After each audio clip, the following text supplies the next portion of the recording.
महिलाएं, पूजा प्रिया live series के astro channel में आपका स्वागत है। तीज का व्रत अत्यंत ही कठिन व्रत माना जाता है। इसमें महिलाएं सुबह से दूसरे दिन तक पानी भी ग्रहण नहीं करती और साथ ही व्रत जगा भी करती है, यानी कि वो जिस दिन व्रत रखती है उस दिन पूरी रात वो जगती हैं।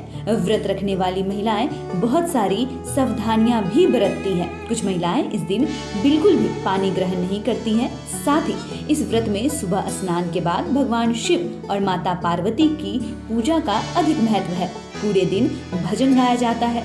हरितालिका व्रत की कथा भी सुनाई जाती है। कुछ राज्यों में महिलाएं पार्वती जी की पूजा करने के पश्चात लाल मिट्टी से स्नान करती है। मान्यता के मुताबिक ऐसा करने से महिलाएं पूरी तरह से शुद्ध मानी जाती है। कुछ स्थानों पर झूला झूलने की भी परंपरा है।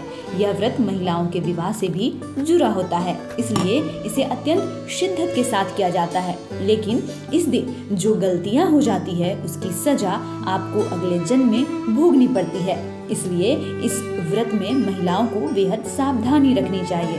हम आगे जो भी बात आपको बताने जा रहे हैं, ये सारी बातें भविष्य पुराण में उल्लेखित या ग्रंथों से मिलता है कि इस व्रत में कौन सी गलती करते हैं तो आपको अगले जन्म में किस चीज के पाप का भागी बनना पड़ेगा।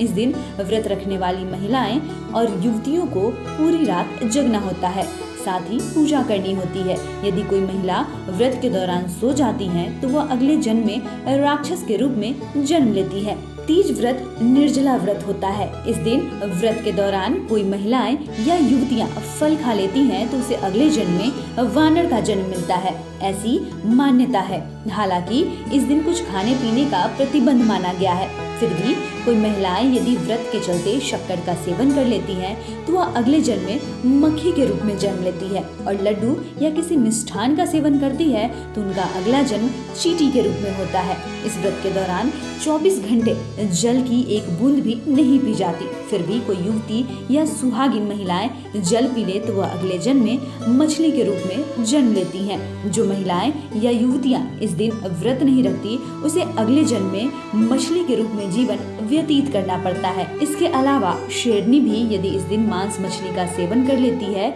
तो उसे भी इसका श्राप मिलता है। तीज व्रत का महत्व जानते हुए भी कोई सुहागिन महिलाएं या युवतियां इस व्रत के दौरान यदि दूध पी लेती हैं तो वह अगले जन्म में उसे सर्प योनि के रूप में जीवन व्यतीत करना होता है, या उसे अगला जन्म सर्प योनि में मिलता है। तो आपने देखा कि अगर आप तीज का व्रत कर रही हैं तो आपको किन किन बातों का ध्यान रखना पड़ता है। ये सारी बातें आपको तीज व्रत कथा में भी बताई जाती है या फिर पुराने ग्रंथों में इसका उल्लेख मिलता है कि अगर आप तीज के दौरान कोई भी असावधानी या गलतियां करती हैं तो आपको अगले जन्म में किस पाप का भोगी बनना पड़ेगा।